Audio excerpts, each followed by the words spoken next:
At that party, the loud music and colorful lights set the tone of celebration, but everything in me was quiet, almost silent.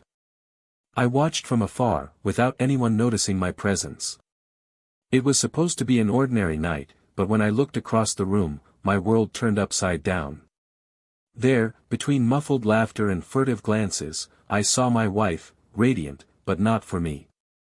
Next to her, a man, who I could never imagine would dare to cross my path. He wasn't just any stranger, he was the neighbor. The same person who had greeted him so many times with cordiality, perhaps even with cynical respect, disguising what was now evident. They were together, sharing something much more than simple laughter. She saw me. His wide eyes betrayed any disguise. The instant despair on her face revealed that she knew, I would break up, and she would lose everything. It didn't take anything more for me to understand how much that betrayal went beyond a simple slip. It was a scam. A scam that seemed meticulously planned, hidden behind innocent gestures and smiles that, until then, had never aroused my suspicions. But there, staring at that pathetic and shameless scene, the memories of every detail, every absence, and every lame excuse paraded before me. I remembered all the nights she pushed me away with a hasty kiss, the apologies in a sweet and unpretentious tone, "It's just a work meeting, I'm with my friends, don't wait up for me." How many of these lies had been planned while she was secretly involved with him? Her gaze darted away, a desperate attempt to hide in the crowd. But it was already too late. I already knew, and nothing could undo the image of those two being so close, as if I, the husband, were just an inconvenient detail. My head was spinning, my heart was beating wildly, and fury was beginning to burn every part of me. Deep down, there is always that instinct that warns you, that feeling that something is out of place.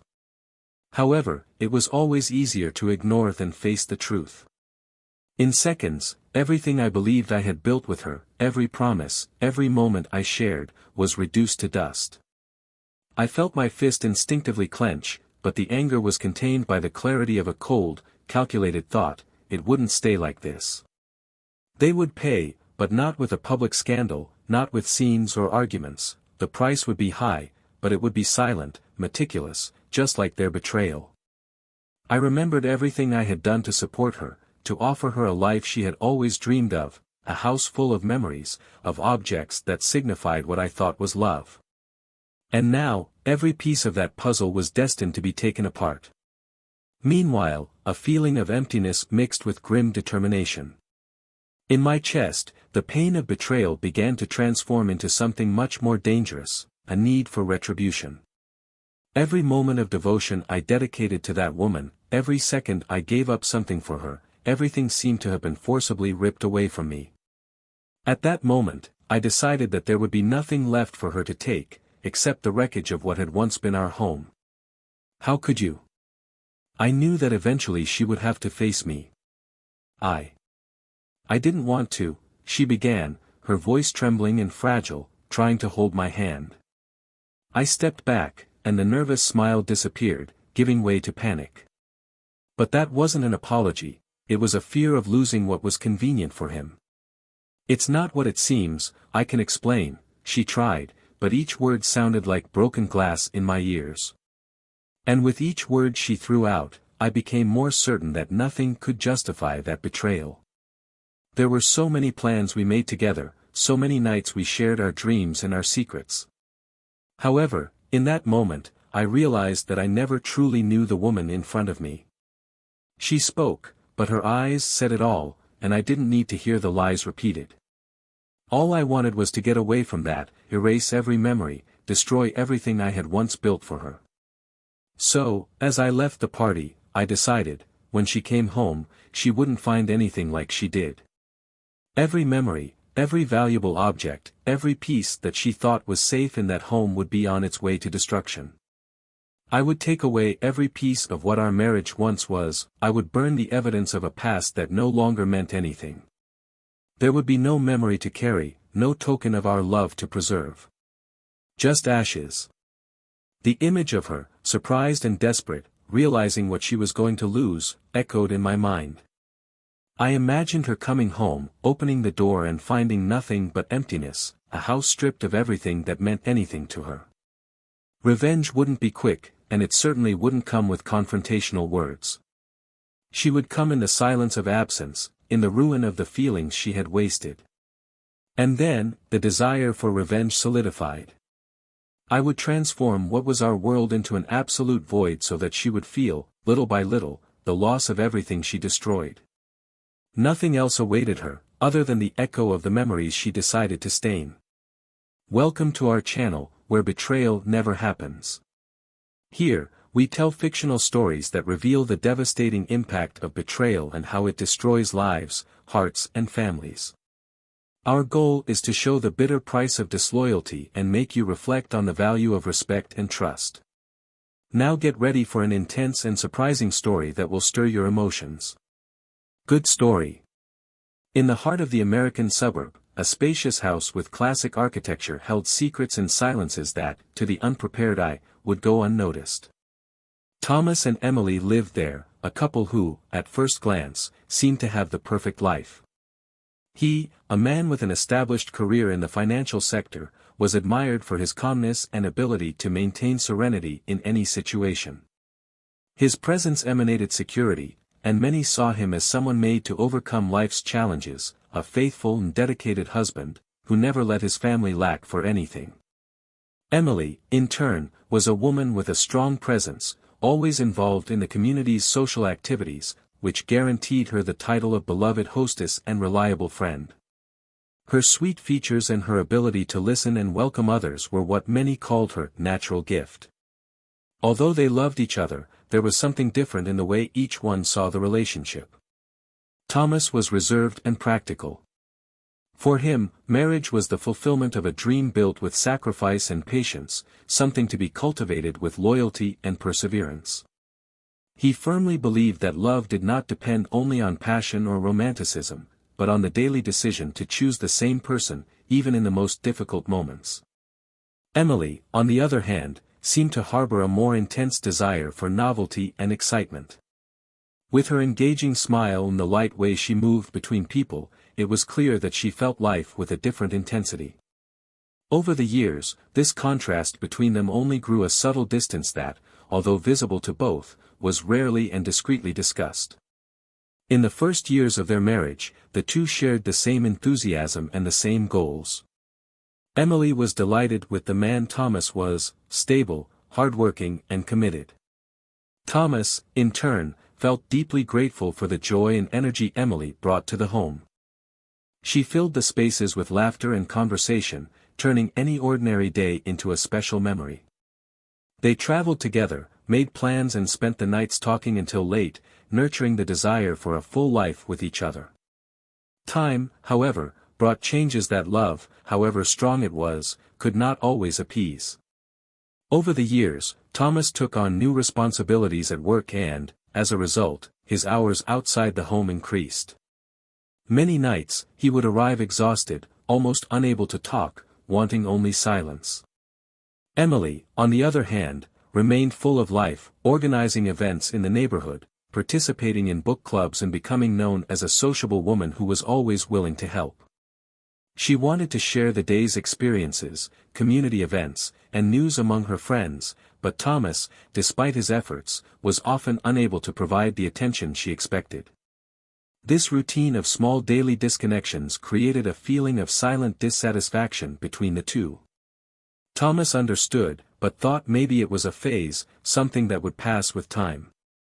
He believed that his dedication to work was a way to guarantee a stable future and that he would soon have more time to dedicate to his marriage. Emily began to feel lonely, despite the vibrant social life she had outside the home. She missed being seen and having Thomas's attention like she had in her early years, which led her to seek solace in other interests and friendship circles. She longed for deeper conversations, for that closeness that, over the years, had become increasingly rare. The home they built, although beautiful and welcoming, began to take on an aura of loneliness that they both avoided discussing. For Thomas, the silence was a sign that he should try even harder, and perhaps a pay rise or a promotion would bring the answer to Emily's concerns. He thought the problem lay in the hours away, in finances, in offering more comfort, as if a new piece of furniture or a weekend trip were enough to restore the shine he saw disappearing from her eyes. Emily, however, was looking for something that couldn't be bought. The silence that began to take over them both was, in fact, the beginning of an emotional disconnection. And, even if it was unintentional, this distance made room for Emily to find temporary relief in her social life and friendships. Between neighborhood parties and weekend dinners, she began to feel a freedom and lightness that, deep down, she never felt at home. As much as he tried to ignore it, he knew that something important had changed, and that Thomas's gestures, once full of affection, became more automatic, as if he had entered an automatic pilot of marital devotion. Even with the absence of dialogue about the growing tension, there were moments when the connection between them seemed to return. Thomas noticed how Emily lit up when talking about her projects and friends, but his incomprehension about what to do to regain spontaneous affection meant he remained in his own world. He believed that by keeping things quiet, he was protecting the stability of the marriage. There was still a silent hope that, at the right time, things would return to the way they once were. One of these moments happened during a trip to the coast, planned to be an attempt at rapprochement. Between dinners by the sea and walks on the beach, they tried to relive a little of what they had left behind. But even in that romantic atmosphere, Thomas realized that something essential was missing. Emily, always so radiant, now seemed lost in her own thoughts, and even with all the beauty around, he couldn't reach her heart like before. He wondered if, at some point, he had missed something important, but the doubt remained like a nagging shadow. When they returned home, routine quickly took over again. Life continued at a predictable pace. Thomas left early for work, spent hours at the office, returned late, while Emily continued with her active social life, participating in events and filling her time with new activities. Both were trying to escape, each in their own way, what they didn't want to face, a relationship that seemed intact, but was marked by a profound lack of mutual understanding. Even so, when they were together, they tried to act like the couple they were in the beginning. There were still moments of laughter and tenderness, but they were quick, interrupted by phone calls or exhaustion. The bond that united them, although still present, seemed fragile, as if any stronger touch could undo it. And perhaps it was this fear that prevented them from facing the truth they both already knew. In the midst of this subtle tension, Emily began to realize that the things that previously made her happy within that home no longer fulfilled her as before. The pictures on the walls, the souvenirs from trips, the photos that recorded years of life together, everything seemed opaque, distant. And even though she tried to resist those feelings, something inside her whispered that there was a life not yet lived, that the experiences she craved were outside of that marriage. She wondered, in lonely silences, if that was all that life had to offer, or if, perhaps, there was something more. Thomas, on the other hand, increasingly absorbed in his work, began to notice that the idea of returning home no longer brought him the same joy.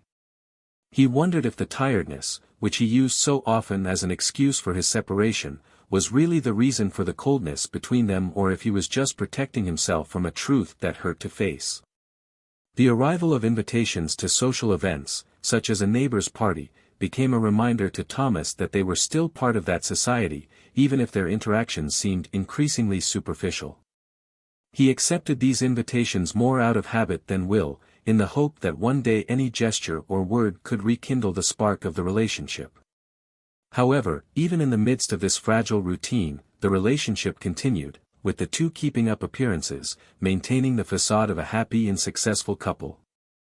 Each one carried their uncertainties in secret, avoiding confrontations that could destroy the bubble of comfort where they lived.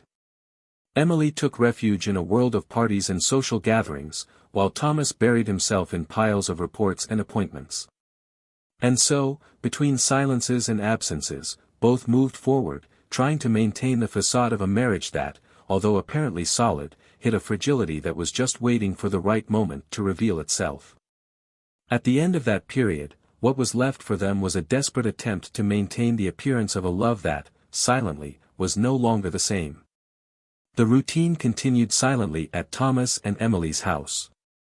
Despite being together, the space between them seemed bigger every day, transforming small shared moments into distant formalities.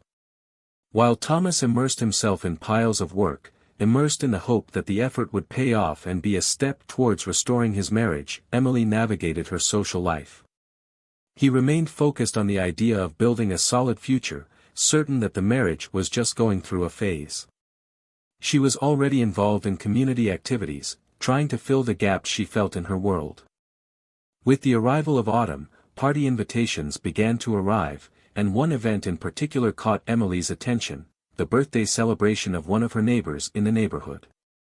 It was the kind of party that brought everyone together, an expected event, where people talked about their lives, businesses, plans and trips.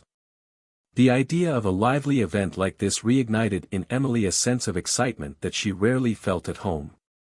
Determined to make the most of the opportunity, she began preparing with an enthusiasm that surprised Thomas. Thomas, in turn, hesitated. He knew that social environment well and knew that, lately, Emily seemed to absorb herself in these encounters in a way that he didn't fully understand. For him, that party would be just another empty meeting, but he also saw the event as an opportunity to accompany her, to observe her in the world in which he took so much refuge, trying to understand where, after all, he had strayed. However, as the day of the party approached, work commitments began to pile up, demanding even more from him. Between endless meetings and the pressure of deadlines, she decided that, although she would prefer to be there, perhaps it would be better for Emily to go alone. That night, Emily got ready with special care, a touch of nervousness mixed with her enthusiasm. She chose an elegant dress, applied makeup with attention to detail, and looked in the mirror, adjusting the necklace Thomas had given her for a past birthday. When he saw the reflection, he hesitated, feeling a mixture of emotion and doubt. He was still the man he shared his life with, but that night, it was as if there was a separation greater than the physical space that kept them apart. Before leaving, she left him a message, in a casual tone, but which revealed something deeper: "I'm going to miss you." As Thomas read the note among the papers spread out on the office table, an uneasiness came over him. He felt a pang of guilt for not being there for her, but work called to him. No matter how much he wanted to change the situation, he was stuck in his own routine. Even with the shadow of growing distance, he clung to the idea that his absence from that party was only temporary, and that they would soon find a way back. The party was lively when Emily arrived. The lights, the laughter, the music filled the room with a vibration she hadn't experienced in a long time. Between glasses of wine and casual conversations, he found familiar faces, people who were part of his social world, his refuge. She felt free, far from the expectations of a home that suffocated her. When greeting her friends, she noticed a specific look that discreetly followed her. It was James, the friendly neighbor, with an easy smile and an intriguing look. They had already exchanged casual conversations on other occasions, but that night, the tone was different. There was a slight tension in the air, a silent flirtation that seemed to hover between them. Between light dialogue and spontaneous laughter, James approached with kindness, offering attention that Emily hadn't received in a long time. The subtle touch of his hand on her arm, the look that lingered a second longer than was acceptable, each gesture seemed intentional, and she didn't refuse it. In fact, she was drawn to the feeling of being seen again, of being the center of attention of someone who seemed completely present. The music became background noise as the two moved through the party, interspersing laughter with looks that suggested something more. Throughout the night, Emily found herself torn between caution and the excitement of a new encounter.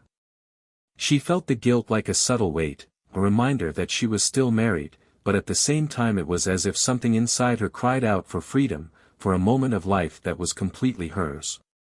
James seemed to capture these feelings, or perhaps he also carried his own dissatisfactions and questions. He wasn't married, but he was the kind of man who understood the secrets of the people around him, as if, in every conversation, he could read the hidden emotions in others. Emily knew that, if she allowed it, this flirtation could go beyond what she had ever imagined for herself, but still, something kept her there, trapped in that connection. At some point, isolated in a more private area of the garden, the words between them diminished, giving way to silences that said more than any sentence. James's touch was a little firmer now, his gaze even more intense. Emily felt the pull, a pull that enveloped her in an almost magnetic way. The words of caution that echoed in her mind were, little by little, drowned out by the desire to feel alive, to escape the monotonous reality that surrounded her. In a spontaneous movement, she allowed herself to give in to the moment, approaching James in a quick and intense kiss, which, at the same time, seemed to steal her breath and give back a part of herself that had been lost. What started as a discreet flirtation was now turning into a shared secret. Emily knew there was no going back, that by crossing that line, she was betraying something much bigger than her wedding vows. It was a betrayal of herself, of the image she had built over the years, of the very idea that true and lasting love could exist without limits. But, at that moment, the questions dissipated, leaving space only for the heat of a forbidden feeling. For a few hours, she lived a fantasy far from the life she had at home. In James's arms, he found a kind of comfort, something that, however fleeting it was, filled the gaps that Thomas, in his absence and silence, had left. In his gestures, there was a silent promise that there could be a new beginning, a possibility of life that did not require justification. However, this delivery, although full of emotion, brought with it a shadow. The clock ticked, and as he walked away from James, he felt a wave of reality hit him. She knew she needed to return, that home, responsibilities, and, most of all, Thomas, were waiting for her. But looking at James one last time that night, he realized there was something that would stay forever. He hugged her and, in a soft tone, said, "I know this is complicated. Don't worry. Here, no one needs to know." The words, although spoken lightly, felt like a weight. She smiled, a quick, eager smile, without answering. The silence between them said enough. Emily returned home with her heart torn between regret and the excitement of a newly formed secret. When she opened the door, the familiar smell, the impeccable decoration and the traces of the life shared with Thomas greeted her like a cold wave. At that moment, a shiver ran down his spine, a feeling of discomfort at carrying something he could never confess. She went upstairs in silence, took a shower, trying to wash away the guilt and heat she still felt on her skin, and went to bed. Outside, the city lights seemed to shine with an almost cruel intensity. Lying next to Thomas, her body felt heavy, her heart was racing and her mind was in a whirlwind of thoughts. He slept soundly, oblivious to the subtle but definitive change that had taken place between them.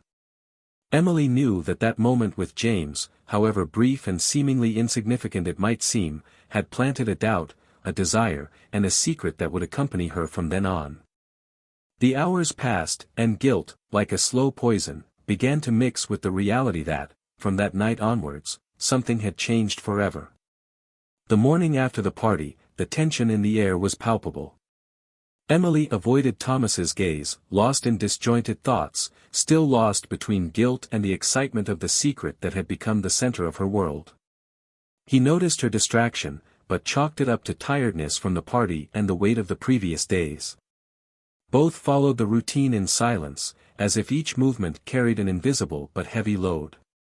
Days passed and, without realizing it, Emily began to behave more distantly, a kind of defense against the reality that tormented her.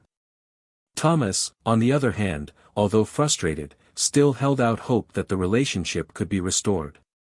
He knew something was wrong, but he preferred to wait for Emily to open up at some point. Until an unexpected invitation changed everything. It was a weekend, and one of the neighbors in the neighborhood decided to organize another party, this time for a small group. Thomas and Emily received the invitation, and Thomas, determined to spend time with her and perhaps break the ice he felt growing, decided that they would both go. Emily hesitated, but ended up accepting, feeling that there was no escape and that, somehow, Thomas's presence there could perhaps alleviate the restlessness she felt. That night, the party felt smaller and more intimate, but Emily couldn't relax.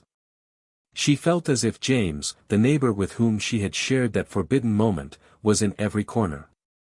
Although he wasn't visible, his presence seemed to haunt her in every detail, every conversation. Emily's mind was in conflict, a maze of regrets, desires, and fears. Thomas, observing her closely, noticed that she was absent, lost in her own thoughts. Between conversations and laughter, James finally appeared, entering discreetly. He met her gaze, maintaining a calculated posture but an insinuating smile. Emily looked away, but felt her heart speed up. Everything about her seemed to react to that brief eye contact. Thomas, attentive, noticed the sudden change in expression and, for the first time, something inside him began to be suspicious. It was as if, in that instant, a hidden truth was revealed only to him. James' smile, Emily's restlessness, everything began to make sense in a painful snap of consciousness. "Emily, is everything okay?" he asked, trying to hide the tremor in his voice. She hesitated, surprised by the intensity of Thomas's gaze, but forced a smile. "Yes, I'm just a little tired," she replied, without the courage to look at him for more than a second. The party continued, but Thomas felt out of place, increasingly alert, as if all the pieces were falling into place. When Emily walked away to get a drink, Thomas watched James approach, the two exchanging quick, meaningful glances. He felt his blood boil, and the control he had always maintained with so much effort began to slip through his fingers. Determined not to let that go, he followed Emily to a more isolated corner, where he finally confronted her. "Emily, I need to know, what's going on between you and that man?" he asked, in a calm tone, but with his eyes full of pain. Emily froze, her face contorting into an expression of guilt and fear. She opened her mouth to respond, but the words stuck, and the silence between them became unbearable. "Thomas, he began, his voice trembling, but he was unable to complete. He stared into space, trying to process the betrayal unfolding right in front of him. The revelation hit him like a violent wave, and at the same time, the calm he maintained turned into a dull pain. This was the woman he had loved, the woman he had built a life with. But now, all that was left was a shadow of uncertainty and a pulsing wound. "It was just a moment, it doesn't mean anything," she tried to explain, her voice almost a whisper. But Thomas was not content with vague words. He wanted to understand, he needed to know what had broken for her to allow herself to betray herself like this. "Nothing," he repeated, incredulously. "Emily, we have a whole life together, and you threw it all away, for nothing?" Thomas's voice rose, and the weight of his words reverberated between them. Emily, cornered, tried desperately to defend herself, but there was no argument capable of justifying the betrayal that they both knew had happened. She tried to reach for his hand, but he drew back, as if her touch burned him. "It wasn't something planned, Thomas. I felt alone," she confessed, fighting back tears, but the words seemed to echo in a void. Nothing he said could erase the image of James in her arms, a secret that was now unfolding into a bitter reality. Thomas slowly pulled away, and the pain and contempt he felt mixed into a confusion of feelings. He couldn't look at her the same way anymore. The night, which had begun as an attempt at reconciliation, had turned into a turning point. With each passing second, the anger and hurt grew, fueling an impulse for revenge, a need to return the pain she had caused him.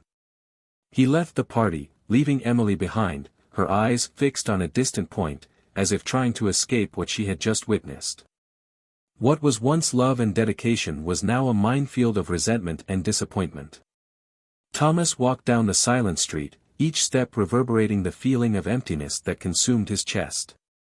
The discovery of Emily's betrayal was not just a shock, but the irreversible shattering of everything he believed to be real. He always valued stability, loyalty, and built his life based on trust that was now shattered. The anger and pain he felt seemed to trigger a mix of contradictory actions. He wanted to confront her, demand answers, but, at the same time, he felt a weight that prevented him from returning to face her. As he walked, conflicting thoughts invaded him. He wondered how it was possible that he hadn't realized it before. His mind went over every detail of the last few months, looking for signs, trying to find the fine line where the marriage fell apart without him noticing. He felt foolish, betrayed not only by his wife, but also by his own perception of reality, which now seemed flawed and distant. For what seemed like an eternity, Thomas wandered the streets, mentally revisiting every moment with Emily, as if hoping the memories would reveal something he hadn't yet understood. When he returned home that morning, he found absolute silence. The familiar surroundings seemed colder and stranger than ever. It was as if everything around him reminded him of a time that no longer existed. The photos on the walls, the souvenirs from his travels, the carefully chosen decor, everything seemed like an empty representation of a life he no longer recognized. He sat in the living room, lost among the conflicting feelings that suffocated him. The memory of the pain in her eyes, the confusion on her face, everything came back with devastating force. Emily, in turn, stayed at the party for a while, as if the weight of guilt was keeping her paralyzed. She knew she needed to go home, but the thought of facing Thomas scared her. She had tried to justify her mistake with feelings of loneliness and discontent, but she knew that nothing could erase what she had done. When he finally returned, he found Thomas sitting, his face impenetrable, his eyes fixed on a distant point. She hesitated at the entrance to the room, feeling like a stranger in her own home. I don't know what to say," Emily whispered, breaking the silence with a trembling voice. Thomas remained motionless, without turning to look at her, as if her words were unable to penetrate the barrier he had erected in his mind. "Thomas, I'm so sorry," she continued, taking a hesitant step toward him. "I know nothing I say will fix this, but I need you to understand." He raised his hand, cutting her off with a sharp gesture. "To understand?" He finally replied, his voice filled with a bitterness he had never used with her before. "How do you expect me to understand? We had a life together, Emily. I trusted you, and now it all seems like a lie." Emily flinched at Thomas's cold tone, his words sounding like a direct blow to her conscience. She knew that there was no explanation capable of erasing what she had done, but she felt compelled to try to justify herself, to look for something that, in some way, would redeem her in his eyes. "I got lost, Thomas. I felt alone, as if I was living a life that no longer made sense. But I never wanted to hurt you like that," she said, tears streaming down her face. Thomas finally stood up, turning to her, his gaze fixed, filled with a coldness she had never seen before. "Hurt? Emily, you broke something that can't be repaired. And the worst thing is that you didn't see the need to tell me." He decided to carry it, as if he could hide it, he hesitated, holding back his fury, but the words escaped with a tone of desperation, "as if I were blind enough to never find out." Silence settled between them again, and tension filled every inch of that space. Emily felt unable to respond, the weight of guilt suffocating any attempt at an apology. But deep down, she knew there was no justification. The look in his eyes said it all, the contempt, the pain, the feeling of betrayal so deep that it made any argument seem empty.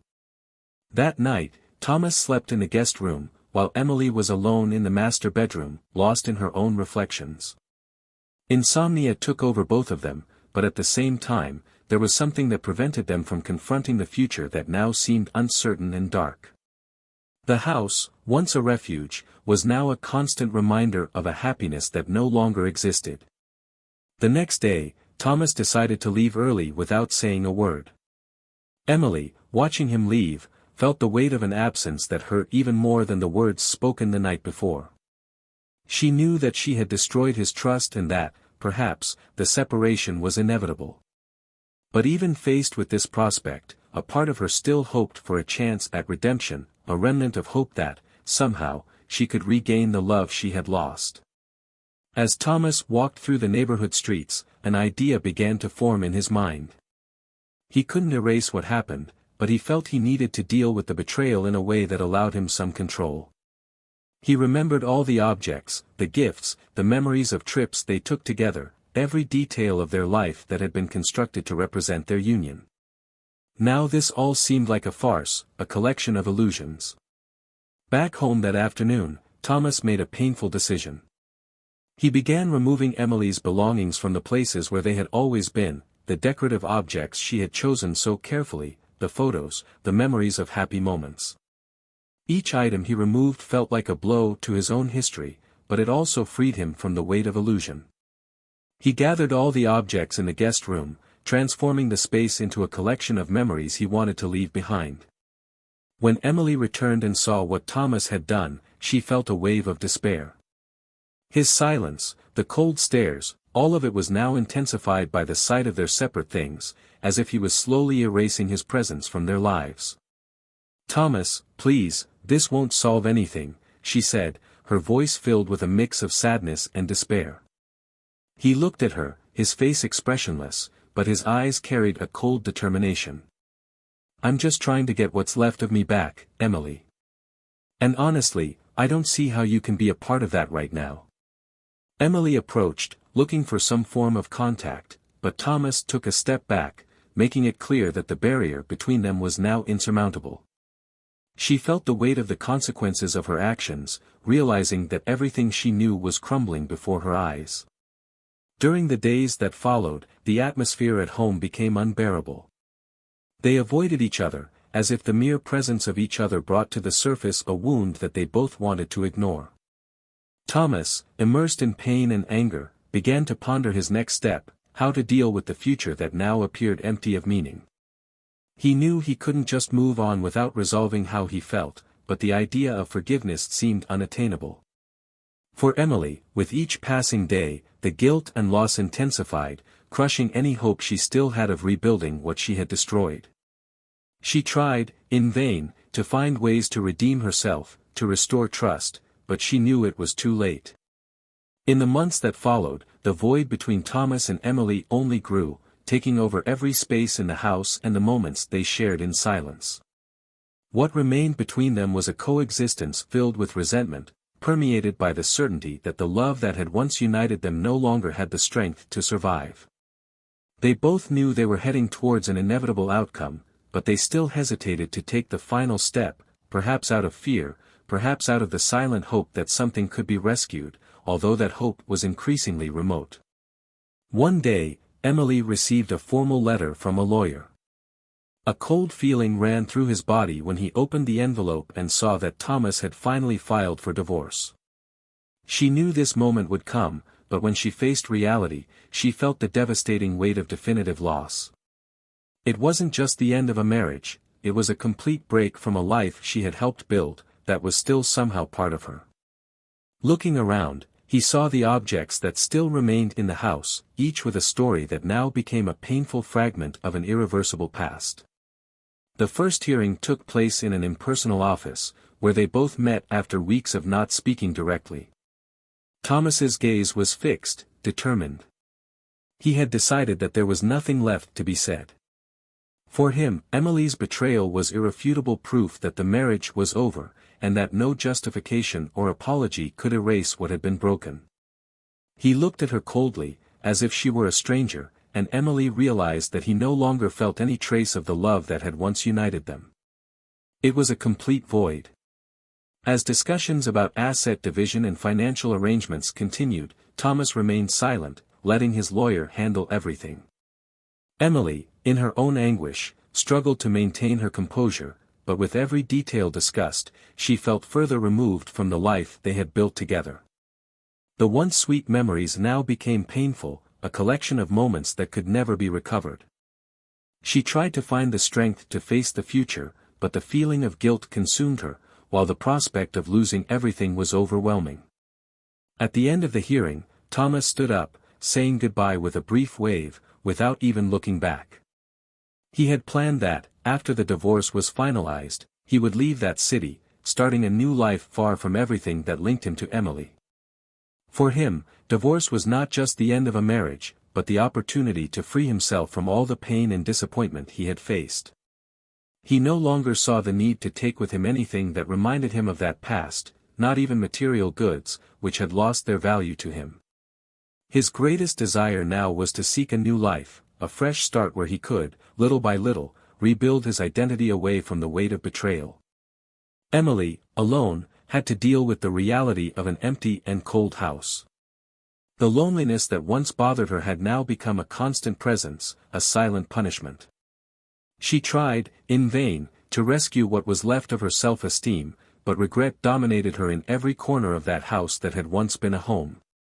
Looking at the lifeless walls and empty spaces brought a painful realization: by seeking something outside of her marriage, she had lost everything.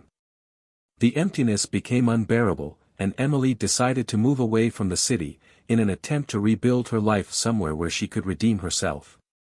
Months later, Thomas, already in his new routine in a distant city, finally found a peace that he believed he would never feel again. He met new people, rediscovered hobbies he had left behind, and slowly reconnected with who he was before everything else. The past still brought painful memories, but he now understood that each loss was part of what had transformed him, what drove him to seek something greater. Emily, on her lonely journey, began to dedicate herself to social causes, seeking some kind of redemption by helping other people. Her life became simpler, away from the parties and events, but over time, she found a kind of quiet peace. The experience of error transformed her, and she understood that the true value of life was not in momentary enthusiasm, but in relationships built on trust and respect. She knew she could never repair what she had destroyed, but she found comfort in doing something worthwhile, in giving back to the world what she felt she had lost. And so, each one followed their path, carrying with them the marks of a history that shaped them in irreversible ways. The pain, the loss, and the lessons remained, but in the end, both managed to find a new way of living, free from the ghosts of the past. If you liked this story, leave your comment telling us what you thought and share your opinion. And don't forget to subscribe to the channel to follow more intense and revealing stories. Here, we believe that betrayal always has devastating consequences, and we in no way support attitudes that cause pain and destruction in relationships.